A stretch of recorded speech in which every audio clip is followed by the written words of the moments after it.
esto es algo que ha sido esperado por muchos y muchas, ¿no? La farmacéutica estadounidense MSD desarrolló una pastilla llamada Molnupiravir que reduciría, según sus datos, en alrededor de un 50% el riesgo de hospitalización o muerte por COVID-19. Ante este alcance, o este avance, mejor dicho, la OMS anunció que este tratamiento sería un arma para combatir el virus. Conversamos de esto y otros temas con la infectóloga y académica de la Universidad de Chile, la doctora Claudia Cortés. Doctora, muy buenos días, ¿cómo está? Hola, muy buenos días, Daniel. Doctora, es muy interesante conocer estos datos. Sabemos que se cerró el estudio en fase 3 que se estaba haciendo en diferentes centros, en más de 100 países. Chile, de hecho, estaba participando también con más de 50 pacientes, todos con coronavirus, no leve o moderado. Y el resultado es bien impactante, al menos es lo que ha comunicado la compañía a través de un comunicado respecto de la disminución de casi un 50% de la posibilidad de hospitalización o muerte. ¿Qué nos puede decir respecto de esta molécula, de esta píldora, de este antiviral, básicamente? Efectivamente, este es un antiviral, es el primer antiviral que ha demostrado oral y siendo efectivo en pacientes que están partiendo la enfermedad. De hecho, se indicaba en los primeros 5 días desde el inicio de los síntomas en gente que tuviera síntomas leves, o sea, que estuviera en su casa, que no necesitara oxígeno y que tuviera algún factor de riesgo que uno pudiera pensar que iba a progresar a una enfermedad más grave.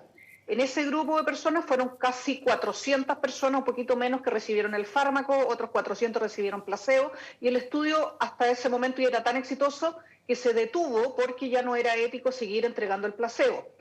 Falta ahora que estas son faltan las publicaciones oficiales en las revistas con comité editorial y que revisan científicos y no solo la comunicación dada por el mismo laboratorio que lo produce, pero hasta ahora la data es bastante sólida. Doctora, bueno, hasta el momento, ya después de más de 1 año y medio de pandemia, sabemos que la OMS, varias universidades también han realizado y siguen desarrollando estudios de diferentes fármacos que podrían también ser tratamientos eficaces para la enfermedad, para COVID-19, ¿no? Muchos se cayeron en el camino, el ritonavir, lopinavir, el interferón, la hidroxicloroquina, ¿cuántos más, no? En este caso, desde su opinión, y entendiendo que todavía no hay una publicación, pero hasta ahora, entendiendo cómo funciona este Molnupiravir, este antiviral, ¿a usted le parece que ya estamos frente a una esperanza un poco mejor? Porque los otros se cayeron cuando había mucha también expectativa. Sí, efectivamente, este es el primer fármaco que logra avanzar en esta línea de investigación y que ya después de una fase 3, con 800 participantes, los datos son bastante contundentes.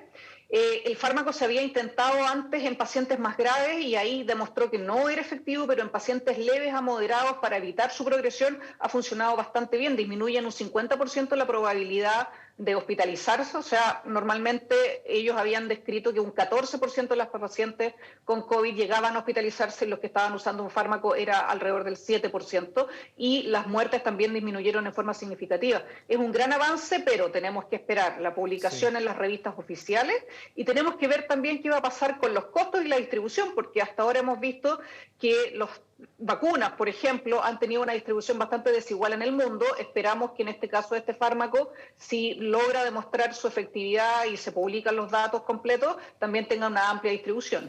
Vamos a hablar justamente de acceso también, de acceso y de precios, digo, pero hay otro dato interesante de este estudio, según lo que estuve leyendo también, doctora, y tenía que ver con que las personas que participaron además tenían, por ejemplo, alguna comorbilidad. Gran parte de ellas tenían alguna comorbilidad. Entonces, esto es muy interesante porque muchos podrían decir, nos falta quienes opinan, ¿no? Ah, pero es que el COVID en general en la gente sana no genera problemas, por lo tanto, bueno, en este caso tenían una comorbilidad, por lo tanto eran personas que probablemente, o con una probabilidad mayor, podrían haber desarrollado una enfermedad más grave, ¿no? Efectivamente, este es un fármaco que demostró su utilidad en personas con una enfermedad leve, pero que tienen un factor de riesgo que hacía pensar que podían progresar a una enfermedad más grave, en pacientes hipertensos, en pacientes diabéticos, en pacientes obesos o con algún antecedente cardiovascular. En ese grupo de pacientes se usó este fármaco. No se utilizó en pacientes con cuadro leve que no tuvieran factores de riesgo, porque ahí la gran mayoría de las personas, la verdad es que naturalmente no va a necesitar hospitalizarse. Perfecto. Doctora, bastó que se anunciara la solicitud de autorización de emergencia en Estados Unidos de parte de MSD, que no es lo mismo que Merck, Merck es alemán. Deme un segundo, doctora, por favor, que es ahí, la noticia nos llama, volvemos inmediatamente, vamos hasta el Congreso Nacional. investigación. Ya estábamos en contacto con Javiera Ponce, con quien vamos a retomar en cualquier momento más adelante, sobre todo con nuestra compañera Claudia Salas. Volvemos a tomar el contacto con la doctora Cortés. Ahí la estamos viendo, Claudia Cortés. Estábamos hablando del molnupiravir, de este nuevo tratamiento antiviral que probablemente va a dar noticias más adelante si es que es aprobado, si es que le da luz verde la FDA. Dejamos ese tema entonces por el momento. Doctora, antes de que terminemos esta entrevista, me gustaría también saber cuál es su mirada y quizás el llamado que usted le hace a la población, porque hemos visto que estamos en una buena situación, entre comillas, ¿no?, considerando lo que estuvimos hace un par de meses. Sin embargo, algunos indicadores han comenzado a subir de nuevo. Por lo tanto, ¿cuál es el llamado que usted como especialista le haría a la población? En la medida que hay más libertades, en la medida que se han ido levantando las cuarentenas y las restricciones de movilidad, nosotros tenemos que hacernos responsables en forma individual del cuidado. Las cosas están mejor, pero pueden deteriorarse si es que dejamos de usar la mascarilla, dejamos de ventilar y dejamos de lavarnos las manos. Esas tres medidas son sumamente efectivas, más la vacunación, ir a rescatar a ese 1.2 millones de personas que aún no se vacunan, porque la variante Delta, que es la principal que tenemos en este momento en circulación, los va a afectar a ellos, dándoles más riesgo de caer hospitalizados y de morir. Y porque las futuras drogas que puedan aparecer todavía no están disponibles, no están autorizadas y se van a demorar un tiempo en llegar a Chile. Así que yo invito a la gente a disfrutar de estas libertades que hemos ido adquiriendo, pero a seguir cuidándose. Doctora, de acuerdo a los avances que usted conoce en las plataformas vacunales, hoy día estamos hablando siempre de vacunas de 2 dosis o incluso de una tercera dosis de refuerzo, ¿no? Probablemente, y esto no es probable, lo sabemos, los laboratorios, no solamente los que hoy día conocemos, sino que muchos otros, siguen trabajando en formulaciones distintas, en otras vacunas. De aquí en adelante, ¿vamos a tener que seguir acostumbrados a vacunas con 2 dosis o con 3 dosis o muy probablemente vamos a llegar a una vacuna unitaria, monodosis? Hay una línea de desarrollo, un pipeline, como se conoce en ciencias de vacunas, bien importante. Hay cerca de 50 vacunas todavía en desarrollo. Es bien habitual, de hecho, la gran mayoría de las vacunas que usan, por ejemplo, los niños requieren dosis reiteradas porque tenemos que entrenar a nuestro sistema inmunológico varias veces, tiene que ir a varios entrenamientos, enfrentarse a estas partículas de virus o de bacterias según sea la enfermedad. Por lo tanto, es difícil que lleguemos a una vacuna única. Además, sabemos que el virus muta y tenemos que ir incorporando estas nuevas variantes de virus en las próximas formulaciones de vacuna. Así que, si bien todavía no está descrito y todavía no se publica, es muy probable que requiramos más dosis de vacunas en el futuro. Doctora, y por último, también es interesante saber cuál es su posición respecto a esta estrategia que se ha hablado mucho respecto del COVID-0. Es desde el punto de vista de la infectología y considerando también el virus, ¿no? Cómo se transmite. ¿Es posible llegar a esto o deberíamos perfilarnos hacia una estrategia de contención y de endemia, ¿no? El COVID-0 no significa necesariamente 0 casos, pero sí significa tener un número muy bajito de casos en que haya un control muy estricto. Y eso significa, por ejemplo, tener una muy buena trazabilidad. Lamentablemente, en las últimas semanas se han ido cortando los presupuestos de trazabilidad en un momento en que, al liberarse las medidas de restricción y que la gente se movilice más, es cuando más tenemos que aislar y trazar a esas personas positivas, cerciorarse de que cumplan su cuarentena y que sus contactos también cumplan su cuarentena. Si tenemos una buena estrategia de trazabilidad, una vacunación tan masiva como la que tenemos en Chile, rescatamos al 1.000.000 de personas que falta por vacunarse, podemos tener algo que se asemeja mucho a un COVID-0. Doctora, y respecto de los niños, me imagino que esto se los preguntan muchos sus pacientes, ¿no? A pesar de que ya sabemos todas las bondades de la vacunación y la importancia que tiene, todavía hay muchos padres y madres que están inseguros, que no se han decidido, qué pasa con los niños. Por lo tanto, ¿qué nos podría decir usted respecto de eso? ¿Alguna idea a fuerza? Hoy sabemos que la vacuna es segura, la vacuna que se está utilizando en los niños, la vacuna CoronaVac, es similar, es muy similar a la vacuna que se utiliza en influenza, de la cual se vacunan hasta las embarazadas y los niños desde muy pequeños. Es una vacuna de una estructura clásica, por lo tanto sabemos que es segura. No tenemos todavía la certeza de cuánto tiempo dura su efectividad y por eso es probable lo que yo te decía de que tengamos que revacunarnos.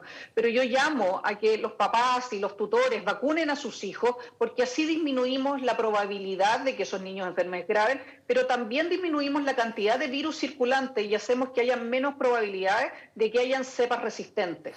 Doctora, estoy leyendo la pantalla que todavía está puesto ahí, tratamiento oral contra el COVID-19. Hablamos de la pastillita roja, esta que estábamos mostrando, del laboratorio MSD, que no es lo mismo que Merck. Y Hay una pregunta interesante porque en el momento en que se presentó la solicitud de uso de emergencia en la FDA en Estados Unidos, han surgido inmediatamente, como pasó con las vacunas, como pasa con el uso de mascarilla, personas que aparentemente son científicos, pseudocientíficos, que dicen, cuidado, estos son medicamentos mutagénicos. Entonces, claro, utilizan palabras que asustan y uno dice, oh, hay que tener mucho cuidado. ¿Qué sabemos respecto de este tipo de antivirales? Este es un antiviral de una estructura similar a, por ejemplo, es distinto, pero tiene un pensamiento y un desarrollo similar a los antivirales que se usan, por ejemplo, para el virus herpes, para virus que son bien comunes. No es una tecnología totalmente novedosa. Están diseñados para atacar este virus en específico, pero los fármacos duran un tiempo limitado. El uso de molnupiravir es por poquitos días, con dosis pequeñas, por lo tanto no tiene ninguna forma de uno decir que esto va a ser mutagénico. Sí, estaba leyendo que son 5 días de tratamiento, por lo menos en Estados Unidos, con 40 pastillas en 5 días. Y el tratamiento allá en Estados Unidos cuesta algo así como 550.000 pesos chilenos. Ahora, el mismo laboratorio ha dicho que ese no es un precio de referencia para el resto del mundo, ese fue un precio para Estados Unidos, de acuerdo a lo que compraron por volumen. Por lo tanto, van a ir adaptando estos precios también en diferentes partes del mundo. Y se lo digo además porque no es el único tratamiento que ha dado buenos resultados o resultados prometedores en esta etapa para el tratamiento temprano, porque hay varios también anticuerpos monoclonales que ha presentado, por ejemplo, AstraZeneca, Roche, que también han dado muy buenos resultados, pero ahí ya entramos en otra categoría de medicamentos y me imagino que también en otro tipo de acceso. Los anticuerpos monoclonales son fármacos intravenosos, requieren una infusión y son de muchísimo más alto costo. En Chile no están disponibles, de hecho casi no están disponibles fuera de Estados Unidos y en algunos estados de Estados Unidos. La gracia de esta nueva droga que se describe ahora, que son pastillas, son fáciles de tomar, pero nada de esto va a servir si es que el acceso desde el punto de vista económico no es relativamente igualitario para todo el mundo. Una droga de 500.000 pesos es de un costo bastante inalcanzable para muchas economías mundiales y tenemos que pensar que si vamos a salir de esta pandemia y esta droga, la primera que logra, al parecer, demostrar una eficacia tan importante, tiene que ser un precio accesible. Vamos a ver si en el papel cumple lo que han dicho, porque ya dijeron que van a hacer tratos con algunos laboratorios de fabricación de genéricos para aumentar la producción y bajar los costos. Vamos a ver si es que eso es verdad. Sin embargo, es una muy buena noticia, ¿no? Que hayan nuevas esperanzas, nuevos tipos de tratamientos. Doctora Claudia Cortés, infectóloga de la Universidad de Chile, muchísimas gracias, como siempre, por su contacto. Un gusto, Daniel. Que esté muy bien. Chao, chao.